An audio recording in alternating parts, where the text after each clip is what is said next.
नमस्कार दोस्तों, मार्गदर्शन पे आपका बहुत बहुत स्वागत है। दोस्तों, नवरात्रि व्रत हमारा समाप्ति की तरफ बढ़ रहा है।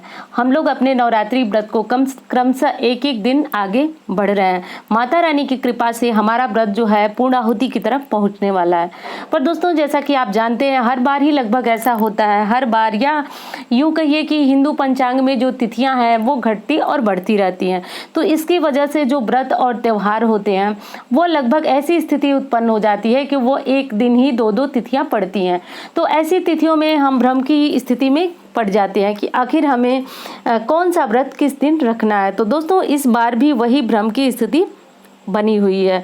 अब भ्रम की स्थिति ये बनी हुई है कि नवरात्रि में हम कब दशहरा मनाएं, दुर्गा अष्टमी का व्रत कब रखें और नौमी तिथि कब मनाएं। और दोस्तों, नवरात्रि के जो 9 दिनों का व्रत है उसका पालन कब करें।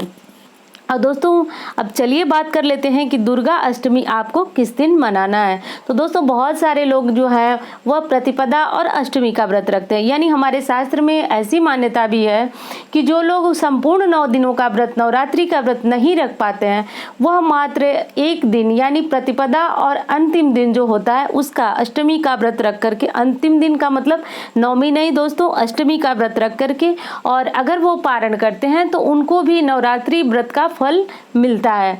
तो आज हम बात करेंगे कि अष्टमी जो इस बार बहुत भ्रम की स्थिति बनी हुई है, तो अष्टमी का व्रत आपको कब रहना है। तो दोस्तों, सबसे पहले तो जानिए कि अष्टमी तिथि शुरू कब हो रही है। तो अष्टमी तिथि आपकी शुरू हो रही है 23 अक्टूबर को, यानी 23 अक्टूबर को 6:57 पर AM, यानी सुबह सुबह ही अष्टमी तिथि लग जा रही है। तो इस दिन आप अष्टमी तिथि का व्रत रख सकते हैं। दोस्तों, कि जैसा कि हमारे शास्त्र में बताया गया है कि कोई व्रत उसी दिन मान्य होता है। निर्णय सिंधु ग्रंथ में लिखा हुआ है कि जिस दिन वो तिथि हमें सूर्यास्त के समय प्राप्त होती है तो उसी दिन ये व्रत जो है रहा जाता है। तो सूर्यास्त के समय पर, अगर जिनके यहाँ सूर्यास्त के समय पर, यानी देख लीजिए कि 6:57 पर जो है कि आपकी अष्टमी तिथि शुरू हो जा रही है। तो कभी कभी कुछ शहरों में सूर्योदय जो है वह एक समय, मतलब मेरे कहने का अर्थ ये है कि एक समय नहीं रहता है। तो जहाँ पे भी सूर्योदय इस समय होगा तो उसी दिन, लगभग मानिए कि हर जगह पे आपको अष्टमी इसी दिन रहना है। यानी 23 अक्टूबर को आप अष्टमी तिथि का व्रत रहेंगे। हमारे ज्योतिषाचार्यों के अनुसार भी यही दिन जो है अष्टमी तिथि का व्रत रखने के लिए श्रेष्ठ बताया जा रहा है। अब दोस्तों, अष्टमी तिथि आपकी समाप्ति कब होगी। तो देखिए, संपूर्ण दिन 23 अक्टूबर को पूरे दिन अष्टमी रहने वाली है। यानी अष्टमी तिथि 23 अक्टूबर को पूरे दिन रह रही है। अब 24 अक्टूबर को सुबह सुबह 6:58 पर आपकी अष्टमी तिथि जो है वह समाप्त हो जा रही है और नौमी तिथि शुरू हो जा रही है। तो नौमी तिथि आपकी शुरू हो जा रही है 24 अक्टूबर को 6:54 पर। तो दोस्तों, अब आपको क्या करना है कि नौमी तिथि आपकी शुरू हो चुकी है। तो अब इसमें आपका नौमी के दिन जो माता की पूजा होती है, हवन होता है, कन्या पूजन होता है, वो आपको करना है। तो देखिए, कन्या पूजन जो होता है वो आपको अष्टमी तिथि में भी कर लेना है और नौमी तिथि में भी कर लेना है। यानी आपको ध्यान देना है कि अष्टमी तिथि में भी हम कन्या पूजन करते हैं और नौमी तिथि में भी कन्या पूजन करते हैं। तो दोस्तों, इसमें मैंने बताया है आपको कुछ ऐसा मुहूर्त जिसमें आप अपना कन्या पूजन करें और इस दिन आप अपना हवन करें। यानी नौमी के दिन अगर हवन करते हैं, कन्या पूजन करते हैं, तो ये श्रेष्ठ माना जाता है।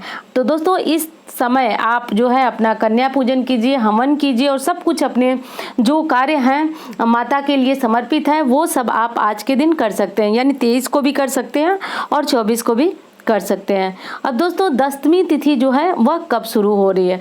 तो 10वीं तिथि जो है वह 25 तारीख को ही शुरू हो जा रही है और दशहरा का त्यौहार जो है आप 10वीं तिथि के दिन ही मनाएंगे। और 10वीं तिथि को ही 9 दिनों का व्रत करने वाले लोग जो है अपना पारण करेंगे। पर कलश विसर्जन आपको 10वीं तिथि में ही करना है, लेकिन 10वीं तिथि को रविवार पड़ जा रहा है। तो रविवार के दिन माता का विसर्जन नहीं करेंगे, हम कलश विसर्जन करेंगे वह 26 तारीख को 9 बजे के पहले ही, क्योंकि 9 बजे तक हमें जो है वह 10वीं तिथि मिल रही है और 10वीं तिथि को ही हम कलश विसर्जन करेंगे। यानी 10वीं तिथि को आप जो सोमवार सोमवार का दिन पड़ेगा तो उस दिन आप माता के कलश का विसर्जन करेंगे, यानी माता का विसर्जन करेंगे। अब बहुत लोगों के मन में ये संशय आ रहा होगा कि रविवार को हम कलश विसर्जन क्यों नहीं करेंगे। तो दोस्तों, रविवार को हम कलश विसर्जन इसलिए नहीं करेंगे क्योंकि रविवार को माता की विदाई नहीं होती है। जैसा कि जानते हैं, हमारे यहाँ लड़कियों की विदाई भी रविवार को श्रेष्ठ नहीं मानी जाती है, तो माता को भी हम इस दिन अपने घर से नहीं भेजेंगे। और 10वीं तिथि हमको सोमवार के दिन भी सुबह 9 बजे के पहले ही मिल रही है, तो हम 9 बजे के पहले ही माता का विसर्जन कर देंगे।